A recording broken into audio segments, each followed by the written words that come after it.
Hi, everybody, and welcome back, and thanks for starting off the week with us. This time, we're starting it off on the 16th day of March.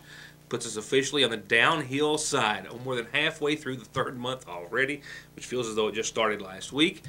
Nevertheless, we've got a lot to talk about. We also, of course, have a beautiful day in the neighborhood on the downhill side of that as well. We knew last Friday today was going to be the high point of your forecast. Indeed, it was well above average, and the only one like it in the forecast period will fall back to near and at normal temperatures with some sun, some clouds, some rain, all in the rest of your forecast. Nothing as nice as your Monday, which I hope so much you had time to get out and enjoy, at least for a little bit. Headlines tonight will include discussion about our gubernatorial candidates for Kentucky governor. I interviewed one, James Comer, on the show just a few nights ago.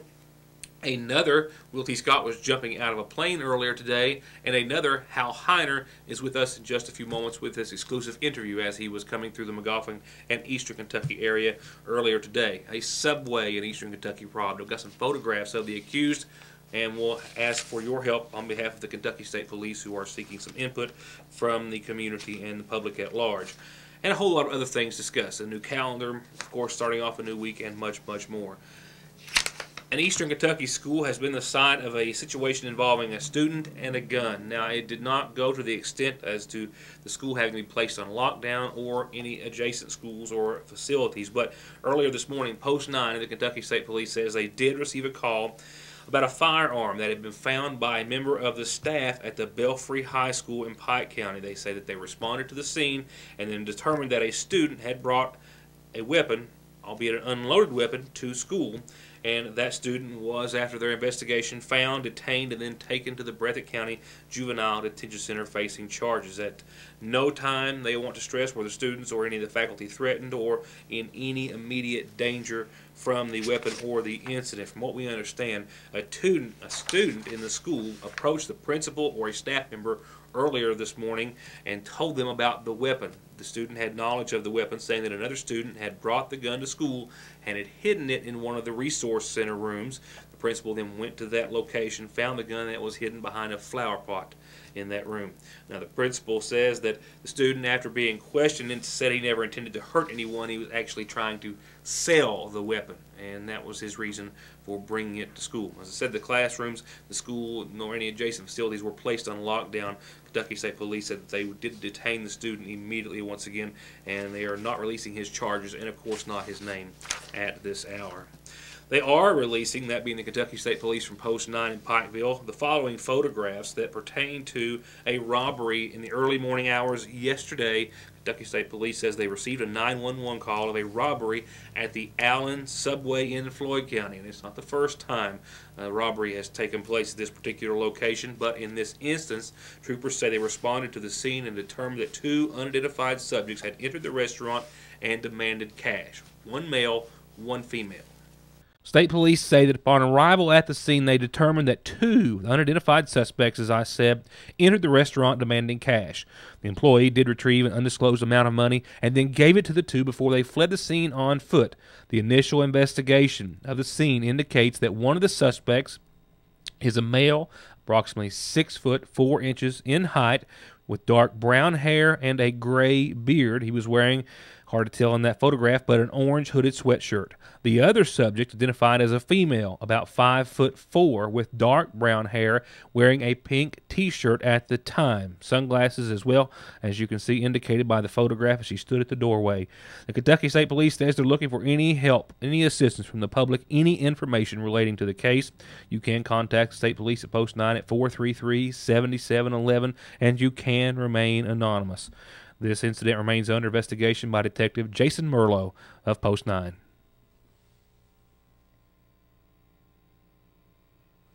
A reminder about the Livestock Indemnity Program, benefits available to producers in counties of Floyd, Johnson, McGoffin, Martin, Morgan, Pike, and Wolfe counties.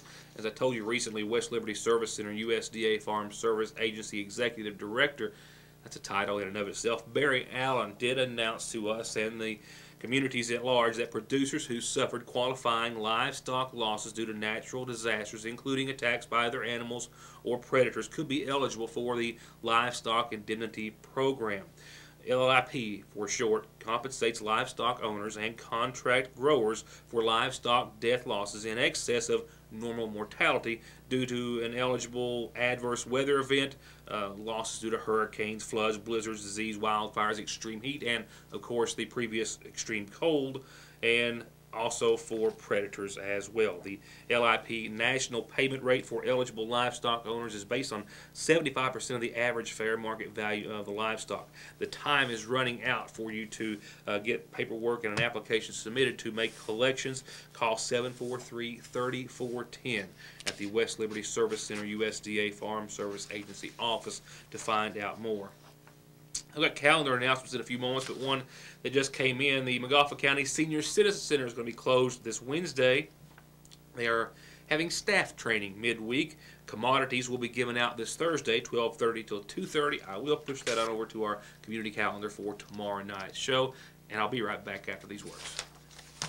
To get high-speed internet on their state-of-the-art fiber optic network for all of your home and business solutions, or to watch TV without a contract on over 200 digital channels with superb quality, or stay connected with family and friends with 24/7 telephone service you can always depend on, contact Foothills Broadband today. Or just click on their link to the right to find out how they're working to provide the latest in communications at affordable prices with exceptional service at Foothills Broadband. As I referred to at the top of the program, I spoke with one gubernatorial candidate for Kentucky governor just days ago, that being our State Agriculture Commissioner James Comer. Another Republican candidate for governor was jumping out of a plane earlier today, and a third was in Montgomery County for the following exclusive interview. Former Kentucky Supreme Court Justice Will T. Scott was set to perform a 3,500-foot parachute jump to honor Kentucky's veterans earlier today in Elizabethtown. The jump was to take place at Skydive, Kentucky, after which he and his running mate, Sheriff Rodney Coffey, were to lay out their Kentucky Veterans platform. Obviously not his first jump.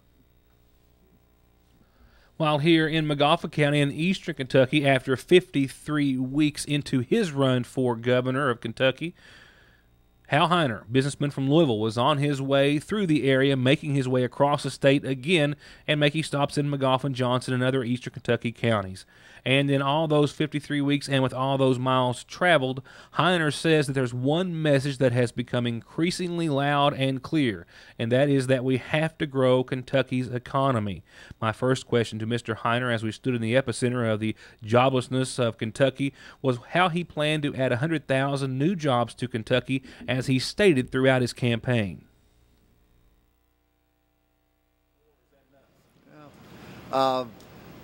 My plan for 100,000 jobs isn't something I just came up with. The economists that study Kentucky say today we are 100,000 jobs short of where we need to be to provide for ourselves and provide for our families. It's what we have to achieve. And in order to do that, we have to improve the business climate in Kentucky. We have to improve from a tax standpoint. We're one of the most heavily taxed states in the entire country. We have to reduce that burden on families in Kentucky.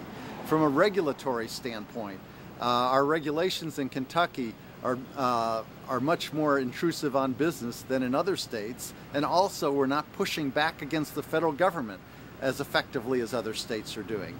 We've certainly seen that here in eastern Kentucky.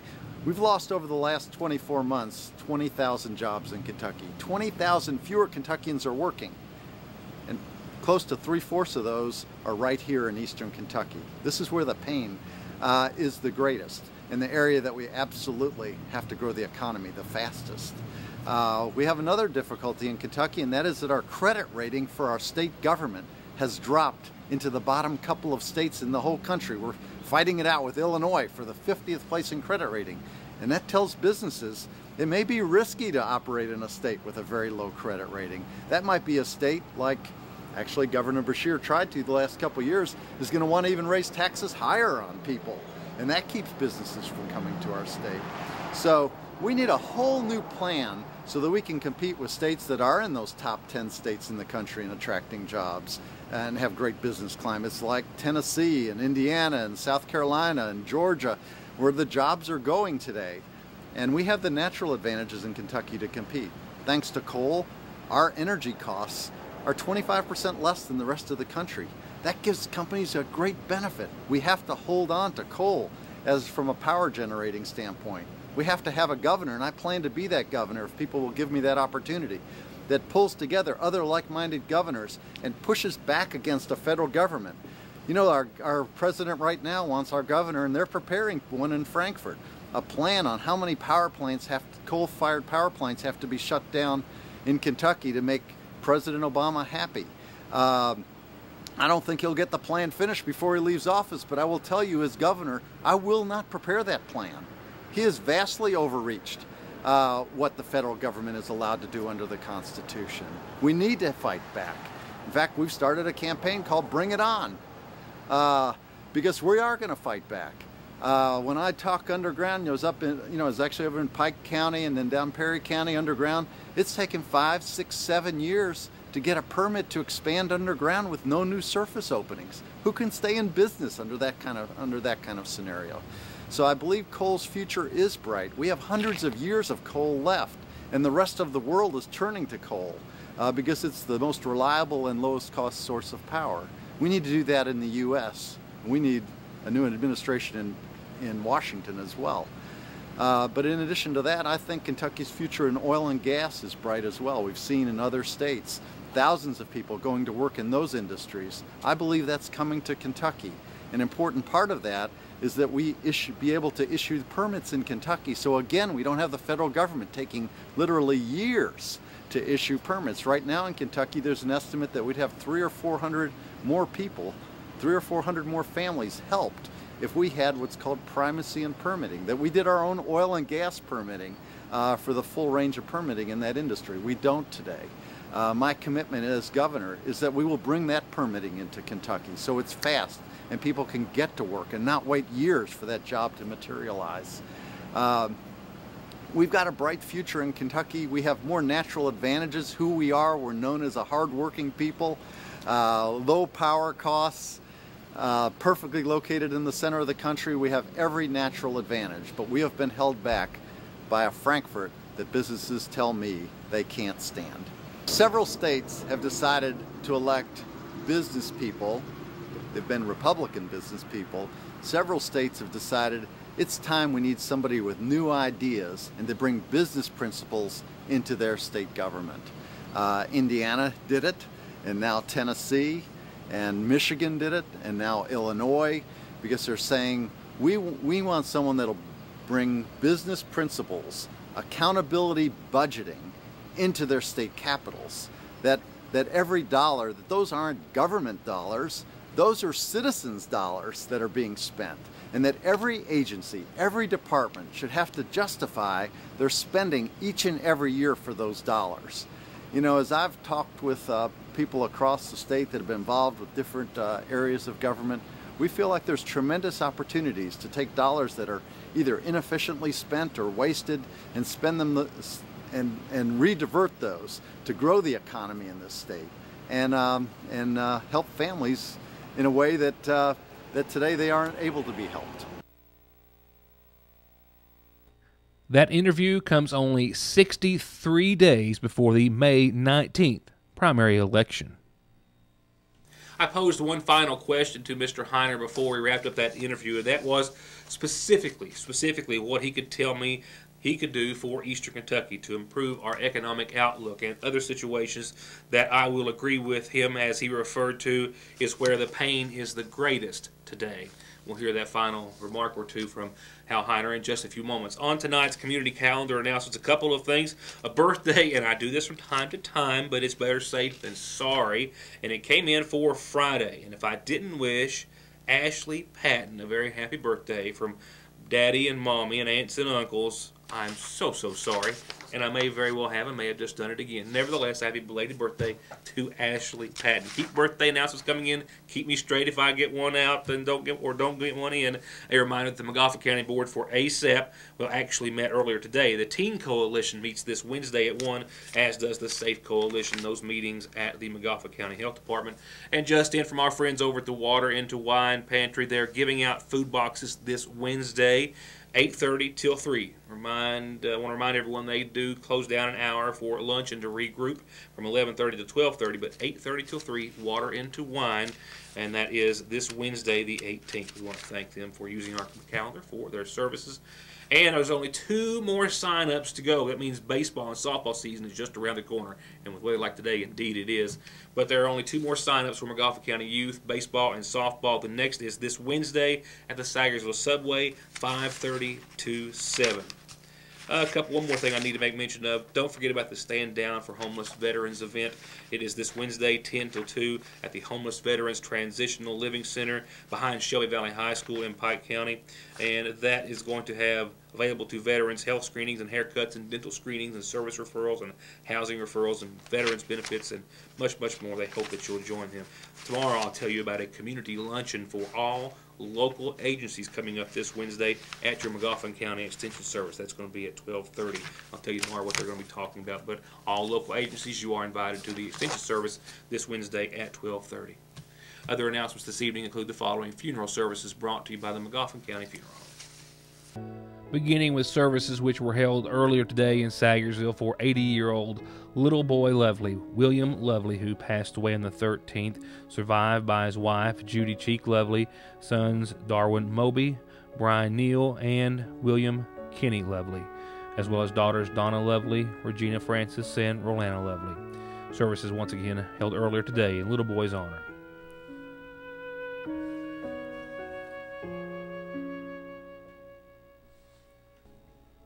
And a reminder that services are to be held tomorrow at 2 for 73-year-old Betty Lou Howard Carpenter of East Maple Street, survived by her husband Morgan G. Carpenter II, daughter Melissa Price, as well as brothers Carter Howard and Rick Howard, sisters Janine Howard Salyer, Carol Howard, Helen Jo Hancock, Judy Holbrook, Francis Crace, and Della Howard. Services tomorrow at 2 from the Montgomery County Funeral Home Chapel.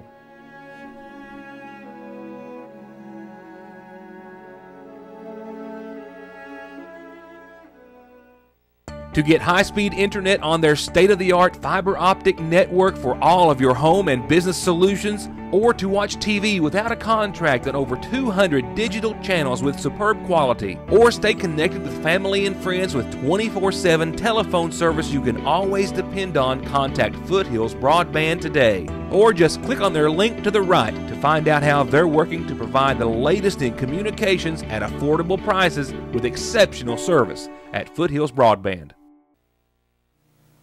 One more question wrapped up this morning's exclusive interview with Republican candidate for Governor Hal Heiner as he made a stop in Kentucky and invited us to have a few words with him.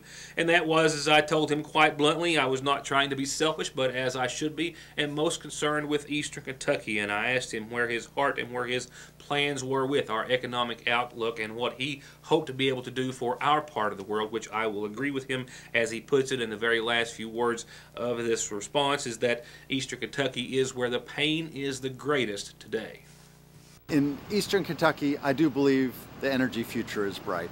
It's not right around the corner, but it's coming. If you look from a global standpoint, Kentucky is blessed with enormous natural resources, and they're predominantly in Eastern Kentucky. So long term, I believe that industry, coal, oil, and gas, is very bright. But we need to diversify the economy as well. I was at the initial meeting of the SOAR initiative, at the annual meetings. I think it's been a good vehicle to get ideas on how to additionally grow the economy in Eastern Kentucky. Certainly Congressman Rogers' initiative on bringing fiber. We do have a global marketplace today to make sure that we're connected to that global marketplace throughout Kentucky and Eastern Kentucky. That's important. Tourism, we know is important as an additional way to diversify. Kentucky's laws make it difficult to get into the tourism business, and also the tourism budgets have been slashed. When we are, for a lot of the states north of us, Kentucky is where they used to come for vacation. We need to expand our tourism efforts here in Kentucky.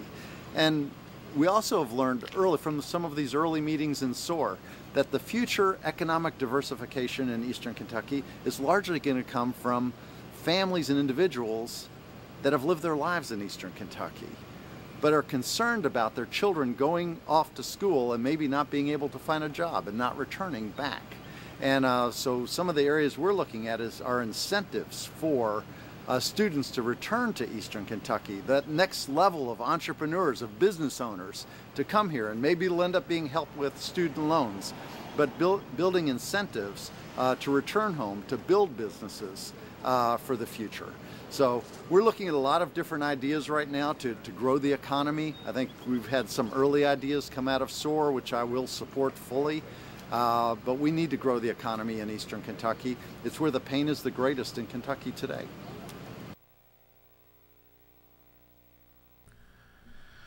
One place where there is no pain tonight, and that is your forecast, at least for the rest of the evening and what was today. I mean, 77 degrees is what I showed today for highs here at the studio. I didn't get to get out and feel what that felt like, but it says 77 degrees. We'll fall back to 46 under mostly clear skies tonight. A light west-southwest wind, very little to speak of. A beautiful end to a beautiful day in the neighborhood, and I so hope some of you at least got a chance to get out and enjoy it. It's not all bad from here, but it does go back to closer to normal. We're talking about 60 degrees, some partly sunny skies tomorrow, and we do see a threat of some showers. Isolated showers, that is, after 2 o'clock. Calm wind becoming northwest, maybe 5 to 8 in the afternoon. We could see gusts, though, tomorrow, upwards of 16 miles per hour at times, and we're talking about a 20% chance of precipitation. Those isolated showers, predominantly up to about 8 o'clock tomorrow night, gradually becoming mostly clear during the overnight with a low of 25. That's the coldest one in the forecast. And then Wednesday, we fall back down another rung on the ladder to 52 degrees for daytime highs. More sunshine, a low above freezing, and increasing clouds late into your Wednesday. Those may bring about a 10% chance of some showers, but I think that's mainly after 5 a.m. into your Thursday, so we'll call it Thursday. And that's when we got rain likely, mainly after 11. Clouds, and we fall down another rung into the 40s for daytime highs. 48, cloudy, rainy, and not so nice. It's a good thing we've got something else to maybe get our attention Thursday night. What is it? Something going? A ball game, maybe? I don't recall. I don't know. Friday, a 20% chance of some showers, mostly cloudy skies. We warm back up to the 50s, and then there's good news after that. Well, for Thursday and Friday might be a bit dismal. Saturday and Sunday are not. Mostly sunny, 58 degrees on your Saturday. I've got mostly sunny and 51 on your Sunday. The graphics will catch up with me in just a moment. Nevertheless, it's going to be a beautiful weekend after not so shabby of a mid-March week. That's my time for now. And I'm still kind of lingering from these effects of this flu-like illness that wasn't the flu, that was awfully darn close. So the show was taped a little bit early, and I still didn't get a chance to get out and enjoy the weather. Nevertheless, we've got a lot of other news we'll get caught up on when I see you back here starting off the rest of this week tomorrow for more of your news today. For now, a sincere thank you for watching and being a part of our program. Good night.